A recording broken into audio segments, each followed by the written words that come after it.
So, good evening and welcome to Connection Cafe Yoga Journeys. My name is Yvonne and I'm a restorative and hatha yoga teacher with MoreYoga.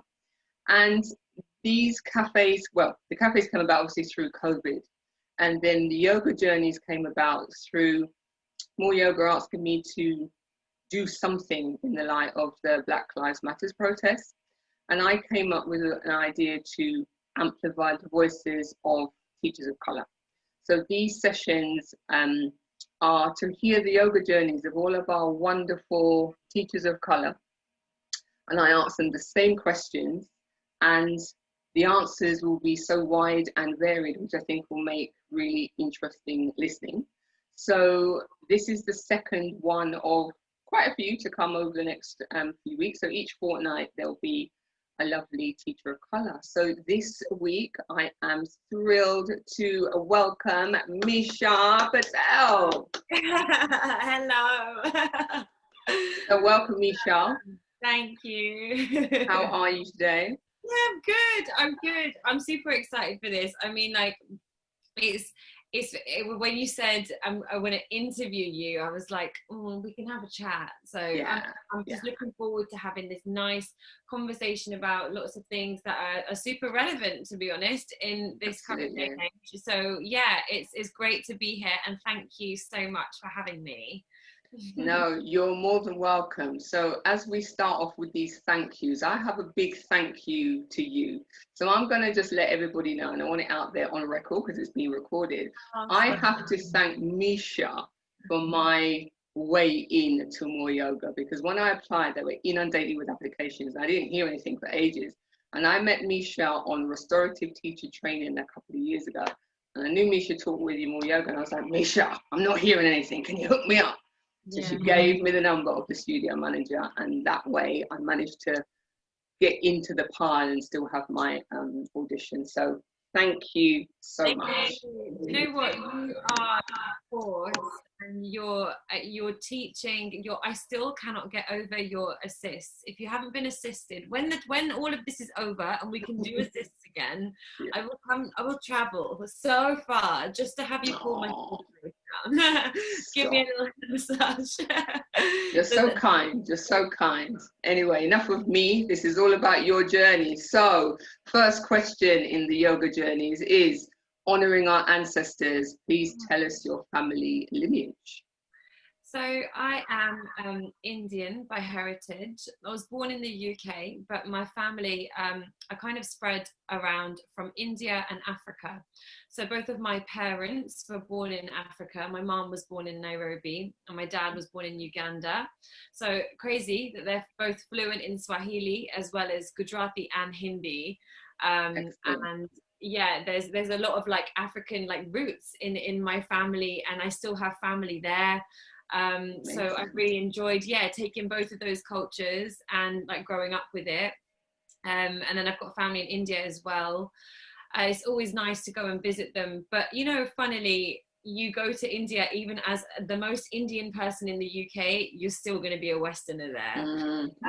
So I would say my heritage, ancestors, India and Africa, and then my roots, it's a mix. I'd say I'm Indian by blood, but there is a lot of like the UK in me as well. And I think that's totally okay to say that, my social upbringing is different to someone that's completely brought up in India. But yeah, there's a lot of that. A lot of the roots are still with me, and I couldn't be prouder to be of the heritage that I am. Awesome. Thank you so much. So when, where and with whom was your first yoga class? So my actual first yoga class was at a studio that's, I think it's now closed. It's called Hot Power Yoga, and it was in Clapham. And I had for me, yoga was like, nah, I don't want to do like the fluff. I don't believe in any of that, breathing in, breathing out. If I went to like spend my hour moving, I wanted to go spinning or HIIT or body pump or something like that. So then when my sister was like, this yoga thing is great. And like my mom has done yoga like so long. She used to wake up and do her Surya Namaskar in the morning. And I'd always be like, Mum, like that's doing nothing for you. And now I'm like, Mum, do more yoga. But yeah, so I went to power yoga. What And year was this? it was, when was that? I think it was 2010. Wow, okay. Yeah, a long time ago. And it was like a level 1 hot yoga class. And I went at the back, and I was just terrified of anyone seeing me and thinking I was crap. And then at the end, I remember the teacher made us hold child's pose for ages, and I can still to this day smell the room, feel the mat like under my hands. Like I was really emotional, and I cried in my first class. I didn't know what the hell was going on, but something hit me in that class. And then I was like, oh, they do yoga at the gym, I'm gonna try that. So I started doing it at the gym with my teacher, who then I went on to train with and do my 200 hours with. So it was like from that one class, I moved to my teacher and continued my journey with him. Amazing. Yeah. Oh, have you frozen, Yvonne? Hello. Hey, you're there, you're back. It froze. My image is frozen for some reason. Yeah, it says it's unstable. Apologies, guys. So I'll recap. I was saying that it's interesting because you got hooked by Balasana. I got hooked by Balasana in my first yoga class. There's something really introverted about that posture, I think. Yes. And you realize that even if you're so, like, I was so much like spin, hit, pump, that need, that instinctive, like inner need to rest, I think is really like, you feel it when you're in that posture, especially if you've never done it before. It's like, whoa, what if I can close my eyes for like a minute and just be here, and a lot of things come up. Like, that's just what happens. Amazing. So how many years in between you doing that first class and then doing the 200 hours? How many years in between? 5 years. I did my 200 hours in 2015. Okay. Yeah, and then I finished that and started teaching 2016, literally a month after I did my training. I think it was 2015, yeah, the end of 2015. After I finished the training, my teacher was like, right, you're covering me next week. And I was like, oh, what? Amazing. I was so scared, terrified, like, I'll take your arms up, like, Amazing. Do you recall, so 2015, do you recall how many people of color were on that teacher training? Like students? Yeah, so I do. It was me and a Hispanic lady, and then there was another like Portuguese lady, but the Portuguese lady looked Caucasian, but she was obviously Portuguese. How many were on the training? Sorry? How many were on the training? I think there was about 12 or 13 in the training, and I was the only brown person, and then Silla, who is still a lovely friend of mine, she has like some Spanish in her as well, so that was it. Okay. Yeah. Well, hopefully as time moves on now, we'll start to see a shift in those numbers. My TT, there were probably like a handful in a group of 30, but I know that's changed over the years. Okay, so moving on. So if we think about the wellness industry as a whole, I want you to think about highs and lows. Yeah. So first of all, tell us a low and then move into a high. So we're going to do, the negative first, and then let's stick with something positive. Yeah. So highs and lows. So the lows, let's so lows first. I would say there's a lot of white-centered wellness in London, and it's appropriate. It's like kind of taken from diet culture, and the need to fit a certain like beauty type. And if you want to get into like a premium gym, you need to have a certain aesthetic about you in order to fit in. So I'd say that is a low. Is this frozen or is it me? Is it okay? You can No, use it's it. not frozen. Okay, I was You are scared. absolutely I fine. thought it was frozen. It's fine. So yeah, I'd say the kind of white centered wellness is a low, because a lot of the time the things that I want to teach are not necessarily like, and what I want to teach in my class, maybe I don't want to teach something that's mega sweaty. I might want to really take the gaze inward, but I might know that that's not what people want. The people want to get what they paid for, but yoga is so much more than just the asana. The rigorous practice is an inner journey, it's soul consciousness. So I think, yeah, getting rid of that kind of yoga is for toning, yoga is a ladies exercise, yoga is what we do, you know, to calm down after we've done our HIIT class. That might all be true, but I think that's like it's a misinterpretation of the practice. And then I would also say the kind of cultural appropriation that's happening at the moment in the wellness industry all over the world, and that's just taking the culture of, obviously I'm in the yoga industry, taking Indian culture and just selling it back to Indian people and brown people, and basically saying we're going to take Ashtanga yoga and rebrand it as like a power yoga and add in lots of things that weren't meant to be in that practice. And then we're going to call it our own. So 360 power yoga or something like that.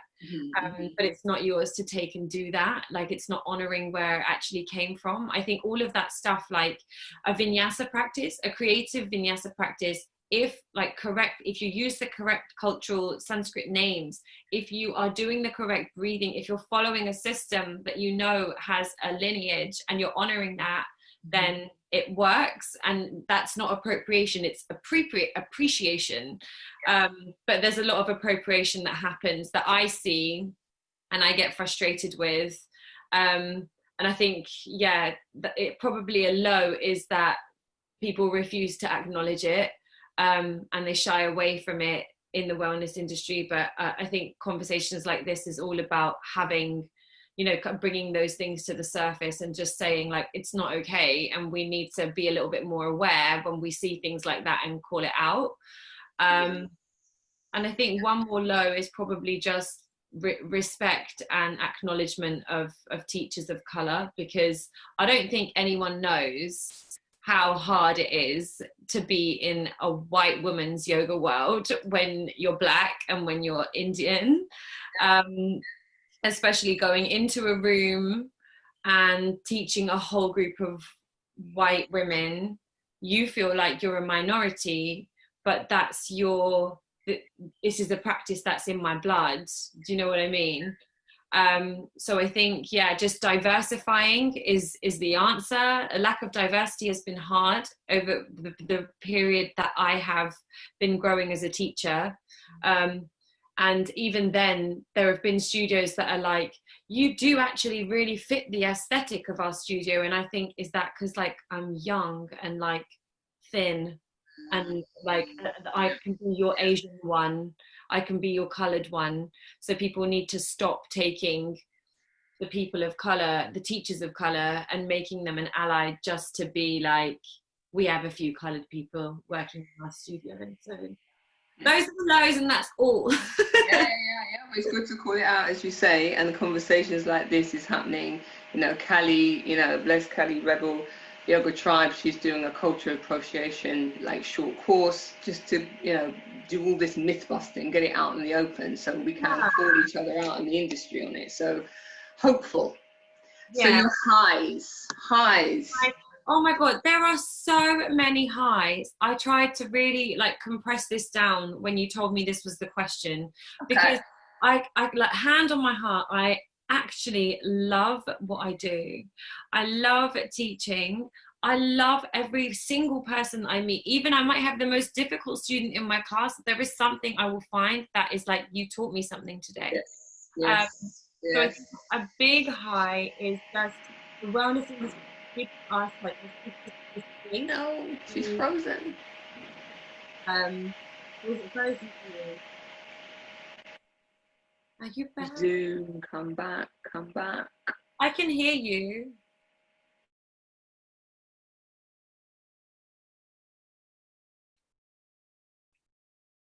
Uh-oh. I'm sure she'll be back in a minute if this is recording. Hang in there, guys. Guys, you're back. I paused we're back now. Sorry about that. It just froze and then rebooted. It's sorry. You were mid flow in so many highs. Yeah, lots of highs. So like a big thing is, having the wellness industry provides the platform for many teachers to do what they love, to be able to get paid for that is life-changing. Yes. Especially I left a really dreary corporate job that I kind of stuck with and resisted being, a full-time teacher. And then I was like, I can't do this anymore. I think it was when we met on our restorative training that I was like umming and ahhing about. Okay. And then, it's literally just before lockdown that I quit and did this full time. Really? Yeah, like God. That's something else we have in common. I was teaching so much. It just, I waited for that point where I could like break even in like financially, and now like I'm in that place and it's great, but then all the studios closed. I hear you. I know you. Yeah. But another high out of the wellness industry, and I guess lockdown and everything, was just the community of students, of teachers, of like seeing everyone pull it together and be like, we can still practice, we can still do this online.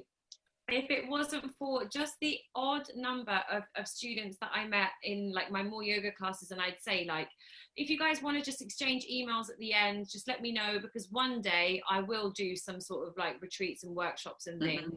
And I had everyone's emails, never used them. And then on Instagram, I just wrote like, does anybody want to do online? And I went live, and I cannot believe I had 180 people did the whole class. What? Did the whole class. And I cried at the end in the show. 180? Yes, 180 people. And I didn't even have that many on my mailing list. Oh my God, that's amazing. It was insane. And that is the industry, that is this community that was like, actually, and I said, if you want to give a donation, do, otherwise don't, it's fine. That's amazing. Was this right at the start of lockdown? Yeah, so it was like the day that Boris announced lockdown, I was on my way to teach, and I got to the class, and bless them, again, it's all about community, because there were my two ride or die students that came to the class and said, Misha, we'll just do it, like I know the energy is heavy, but let's just do it. And I said, actually, you know what, I'm going to record this sequence in case things get really bad. Maybe I could do something with it, or maybe put it on the New Motion website or whatever. So I recorded it, and then the girls were totally happy with it, and like both of those students, that studio, MoreYoga, everyone pulled it together and were like, right, what can we do to keep everyone afloat and keep everyone's income coming in, because this is the most hellish situation. So seeing the integrity and loyalty of this industry is like it's touching, to say the least. And the students, like the whole support system of students that have become my friends, that have become people that I couldn't pay my bills without this mailing list of people. And every week when I email them and I say, hey guys, here's your online class links, or find me at Sunday, MoreYoga, whatever, people email me back and they just want to check in and say like, oh, how's your weekend? And like, oh, we did this last week, like, can you break that down for me? And it's just it's a relationship, and I'm super grateful for that. Wonderful. So one last question about wellness industry. Do you have one ask, one wish, one thing that you would like the wellness industry to do? Yeah, I'd say I wrote this down as well because I knew this would be my answer. Stop looking at people of color as allies after Black Lives Matter. Okay. Stop looking as people of color for business and actually acknowledge Black and Indian heritage and the talent that we have as teachers, because we're not just a tick box. Yeah. And if people work together to decolonize the wellness industry, it could truly be a place of healing instead of aesthetics and tick boxes. Wonderful. Yeah. Thank you so much. Okay, so you mentioned it earlier, but what got you through lockdown? My students. Wow. Amazing students. Like, okay. I cannot begin. I mean, without them, I don't think I would have been able to even have the online classes. When I first had like just the responsiveness of them, the feedback, the actual engagement, to know that there are people, because I think there's always something in me as a teacher, and I don't think I'm alone in this, where something always says, because it's such a massive industry, you're like, is my class good enough? Like, come to my class. Like, are they going to respond to me when I ask them what times they want a class or whatever? So to actually have full engagement, participation, and just loyalty, it's my students that got me through lockdown. And with the students, the studios, without, you know, like Dan messaging me, just being like, Mish, do you want to do some recordings for on-demand yoga? Yes. Oh, by the way, do you want to do some online classes? Like, giving us the space to, the whole support network is what got me through. And just being able to practice online as well, because and see my teacher friends and other people that I'd practice with. Yeah, the internet got me through. Zoom got us through. Yes.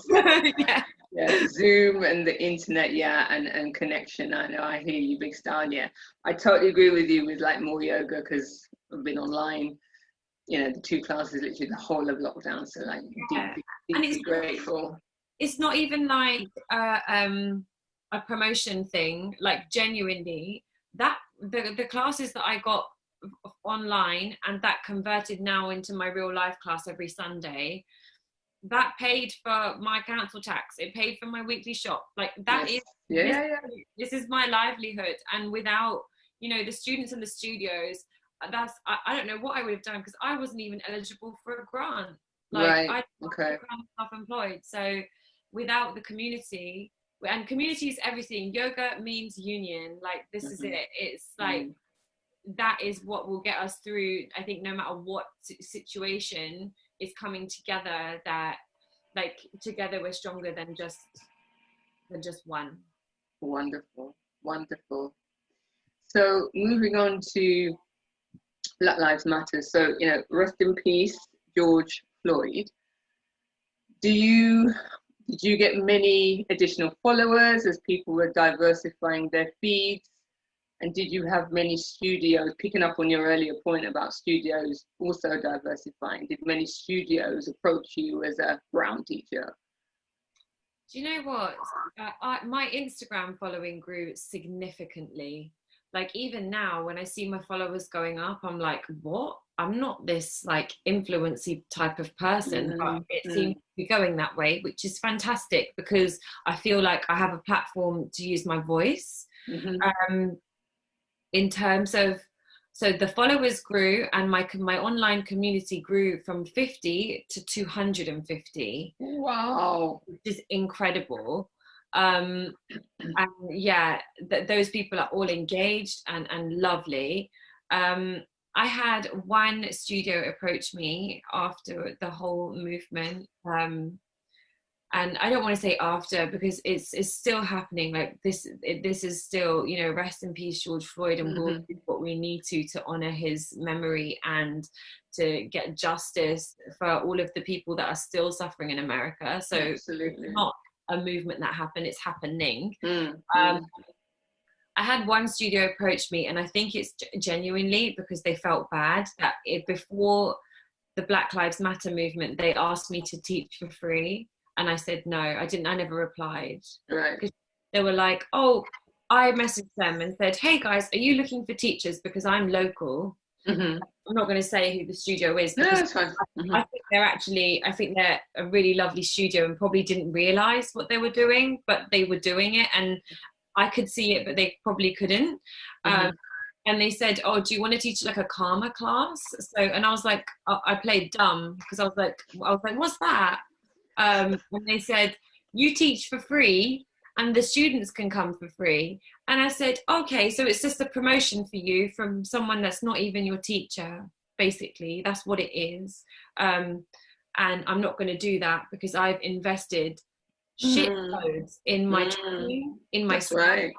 in every way that I can, as the inner work as well as the outer work to get to this point. So no, I'm not going to teach for free. So I never replied and left it at that. And I thought, I'm never going to hear from them again. And this studio is the epitome of, you know, like kind of middle class and it's beautiful. It's definitely kind of up there in the more elite studios. Okay.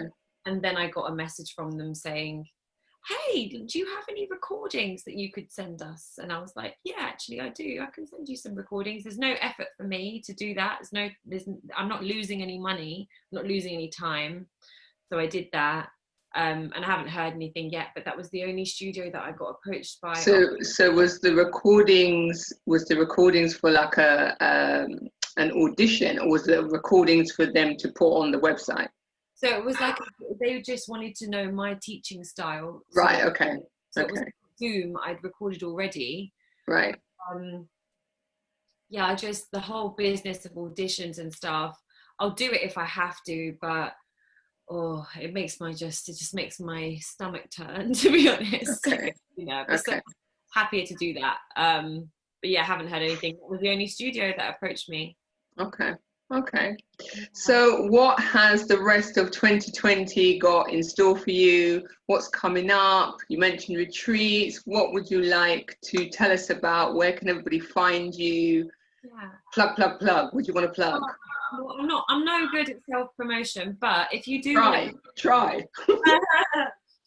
if people do want to come and practice with me, I'm mostly in South London, so MoreYoga in the Tulse Hill studio until they open the others, and then I'm dotted around the South London studios, which is fab, and I love the community so much.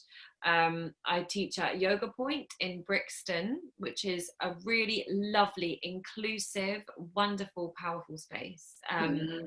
So yeah, there's going to be some workshops and things happening there, but I'm just figuring it out because the studio's only just opening. Okay. So today I did my first kind of live stream with people in the class, so with social distancing and stuff. So you were in the studio? I was in the studio, yeah, and it was really magical. So I guess the rest of 2020 for me is easing my way back into studio life, and hoping to just get back into the normal swing of things. I would love to plan some workshops and things, but with the current climate, you just don't know how many people you can have in a room. Yes, Operating on a kind of commercial level, yes, I've got the go ahead to do my retreats, which is amazing. Tell us more about that. Tell us about the retreats. Yeah, retreats is kind of where I want to head as a career path as well. So I've got 2 weeks of retreats. So it's 2 retreats, 1 week and 1 week back to back.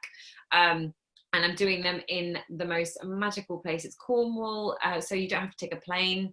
It's now sold out, but the house. Wow. Yeah, so I'm so pleased because they're my first retreats. Amazing.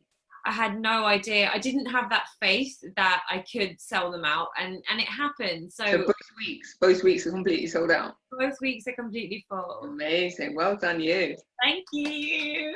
So they're full. It's in Mousehole in Cornwall, which is basically literally the end of England, and it's special because my husband grew up there. We got engaged there. Amazing. Literally on the sea. So that I will be using that house again for retreats. I have exclusive rights to that house. So yeah, very excited for that. How come you've got exclusive rights to the house? So there's that is basically a friend of my in-laws that, Okay, excellent. like, yeah, wanted to do like yoga things there, and then they were like, why don't you do what, and she said, why don't you do them? So I was like, yeah, actually I 100% will. So that is going to be my UK retreat spot, which is really special to have, you know, such a beautiful place and to kind of get used to it from this time. So I guess, yeah, that's the highlight of 2020. I would have loved to do some more trainings and things, but it just, I didn't want to do them online. No. Do stuff in person. What trainings do you want to do? What have you got your eye on? So I want to do, I want to learn how to play sound bowls and the gong, because amazing. so my teacher, Amanda, it's like she puts a spell on me every time she plays. Who's your teacher? Amanda Denton. Okay. She's fantastic. If you haven't been to her class yet, it's quite dynamic. It's yogasana, but she's like, her energy is just something else, and that's why I practice with her, because of, you know, the way I can go inside. And I think a whole part of that journey was the sense experience of the bowls and the gongs, and music is such a massive part of my life. I would just love to do that. So that's my next venture, I think. Sounding amazing. Yeah. I wish you all the very best with it. So we're going to see if there are any questions from the lovely guests we have, or viewers rather. Just before we invite any questions, is there any last points you want to make? Anything that comes to mind? Anything you want to elaborate on? Not so much, you know. I found it really hard to be like, to not be like, what about you? What about you? The whole time. No, it's all about you. It's about you. I was supposed to ask that question because I just really want to catch up with you. Okay. You can interview me at the end of all of this. Yeah. No, that's fine. As long as there's nothing else, we can see if there are any questions. So over to you guys. You can either drop the question into the box, or if you'd like to, you can unmute yourself and ask the question directly to Misha. If there's anything that you would like to ask her, please feel free. Don't be shy. It's going to be like, hi Misha. Hey, how are you? I'm good. My name's Kirsten. Hi Kirsten. So I was sort of wondering about preparation before teacher training. So the situation that I've got at the moment is that I financially can't afford it. So I've kind of said to myself, well, okay, if I carry on doing practice by myself, but then maybe start doing some of the reading lists, you know, the generic books, and maybe learning a bit of anatomy, yoga anatomy on my own. And then I was sort of wondering, is there any kind of like a curriculum that perhaps I can start using while I'm just trying to prepare and get financially able to take the training? Or what could you do before you decided to go for the training? Yeah, so I think the deal breaker for me to actually take the training was when I learned how to assist and things like that, and that was on a retreat. But the best advice with what you're saying is what you want to learn a few things before you go on the training. I would get, there's so many good anatomy books. I think there's one by Bernie Clark called Your Body, Your Yoga. And that will kind of give you a feel for what you look at when you're teacher training, which is actually the asana in an anatomical form, not just like you're looking at a shape of a body, but it's actually which parts of the body are working here. Is it the shoulders? Are they internally rotating or externally rotating? And then you start to get a feeling of, this is what asana practice is. This is how we use the body. So if you can get a hold of the Bernie Clark book, Your Body, Your Yoga, and then there's some basic yoga for yoga anatomy books on Amazon, things like that. Even if you just Googled 200-hour anatomy book, you'd get so many things, and teachers that are probably selling them for a few quid as well, that are worth looking at. Definitely start looking at asana in an anatomical form. And then there are various different translations of the sutras of Patanjali and the Gita, the Bhagavad Gita, that are broken down where you see the more philosophical side of things, because your 200 hours will always follow the curriculum of philosophy and anatomy, and you'll mix between the two. So the more knowledge you get on both, the better off, the kind of more prepared you'll be for it. And you'll start to look at yoga differently as well. Right, okay. And with just one last thing, I don't want to hog the ball. No, it's fine. In terms of, say, like a reference teacher, you know, when you eventually are in a position to do the training, does it, I suppose the amount of, you said at the beginning you had 5 years before you did teacher training. I've done yoga on and off throughout my life, but not consistently. And I'm just wondering whether that would make a difference, or whether now if I committed and said, right, if I try and find a teacher, then they would be a reference. No, honestly, you don't need to freak out about that. Like the first thing, when I did my 200 hours, I couldn't do crow like properly. I couldn't do inversion headstand. No way.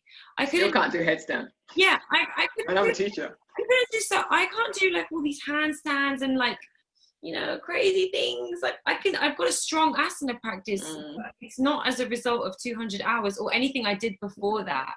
I think your yoga journey starts like when you start to do the inner work. It doesn't matter how many years you've been practicing or anything like that. Your body is never going to be prepared for that training. If you do an intensive, it's intense. Even with my 200 hours, it was spread over weekends, and I still cannot believe how much my body was like, it was full on. Like you feel a lot through that period of time. So I don't think you should worry about your experience. That's not an issue at all. You don't need to have 5 years, 10 years, or even a year. You can go into a 200 hours with 6 months because you're there to learn. Yeah, brilliant. Thank you. You're welcome. Thank you so much for joining. You're welcome, Kirsten. Any other questions out there? Don't be shy. Misha is here. Somebody sent me a message. Great interview, Misha and Yvonne. Misha, your classes online and in person are really enjoyable practices. How do you apply the philosophical and anatomical principles of yoga, honoring its ancestral roots in the classes that you teach? Well, do I reply in the chat or here? No, just speak out loud. Speak out loud. Yeah. So, thank you for your question. I would say I try and theme my classes. So over the past few weeks, I was really good at it, and I've actually slipped off doing that recently. But we were working on the yamas and niyamas, so weaving in the philosophy into my classes. So the first, we did a class a couple of weeks ago on satya, on truth, and that was finding truth in your asana practice in order to take it off the mat. And truth extends to integrity in your everyday life. It extends to the relationship you have with your breath, with your body, and the relationship you have with yourself. So weaving in these philosophical themes into my classes, I believe, helps honor the roots and the real reason why we're practicing, because asana is just one of the 8 limbs of Patanjali's yoga, and I will always mention that. I will always mention that pranayama, the breath, is just as important as the asana. The dharana, that one-pointed focus. If I can feel that my students are elsewhere, I will immediately say, take your attention to your body. The asana is about extending that awareness everywhere, so we're incorporating all of the limbs into our practice. Most recently, I'm reading the BKS Iyengar Tree of Yoga again, because that always helps me. That's another book, Kirsten. Read that book. Amazing. The Tree of Yoga always helps me incorporate the different parts, the different limbs of philosophy into the practice. So saucha, cleanliness, cleansing. If you're injured on the right side and you do that side in one way, but then, no, you do your left side in one way, but then your right side's injured and you're trying to do the same thing on the right as you are on the left. it's not going to work. That's not cleansing. That's not saucha. And that's also not satya. It's not truth. And they, yama and niyama, weave together. So it's things like that, explaining small things like that in class. If you're injured, be mindful within your whole body, not just, I've got a really crappy hamstring on the right, so I'm going to bend my knee for everything in that one, but not on my left. Because what does that do? Creates imbalance. So it's just thinking about the yamas, niyamas, breath, dharana, all of those things, and bringing it together in the practice. And that's our job as a teacher. It's, oh, Becky's in the waiting room. That's very sweet. All right, we'll let her in.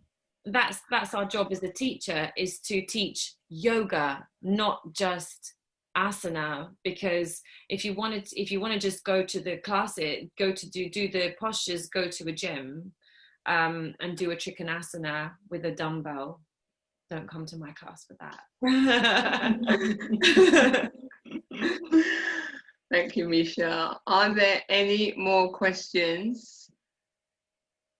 I feel bad. Becky's just joined on. She's one of the most loyal. She's the girl that pushed me to do retreats. So this is what I feel about community. Hello, Becky. Welcome. Yeah, and she's come on, and we're like, we're finished now. Bye. It's okay. It's going to be recorded. It will go up on the YouTube channel shortly. So yeah, watch out for it. You won't miss out. So yeah, so if there are no more questions, we will thank Misha for joining us and sharing her story.